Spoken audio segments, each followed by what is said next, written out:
Une inauguration pour fêter des rénovations thermiques. L'école, la salle des fêtes et la mairie, ces 3 bâtiments communaux ont été rénovés pour un montant de 900 000 €, financés par différentes entités. Les bâtiments n'étaient plus aux normes, mais ils étaient surtout très anciens. Ils dataient de 1954. Alors ces travaux étaient nécessaires pour la commune, surtout pour l'accueil des enfants dans de bonnes conditions. Nous avons changé toute la toiture de l'ensemble de ce bâtiment qui est quand même assez vaste, avec notre salle polyvalente, la mairie et une partie de l'école. Ensuite, nous avons changé le mode de chauffage. Comme nous avons de l'eau qui sort à 12 degrés à 4 mètres, donc nous avons une pompe à chaleur au haut.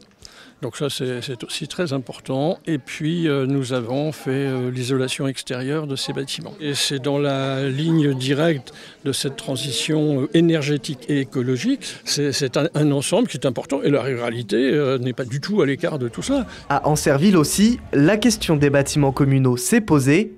La salle des fêtes Brully, devenue vétuste et hors norme, a fait l'objet d'une rénovation complète. Le coût total est estimé à un peu plus de 3 millions d'euros, financés par différents organismes.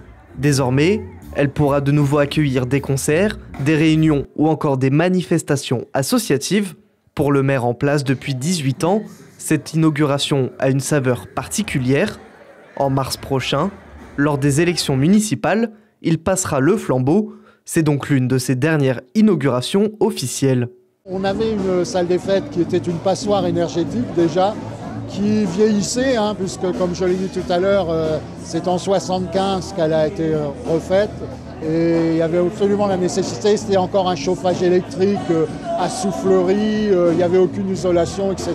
Disons que c'est la dernière inauguration que je fais officiellement avant de partir, mais on va inaugurer prochainement un lotissement de 40 parcelles qui va être bientôt terminé.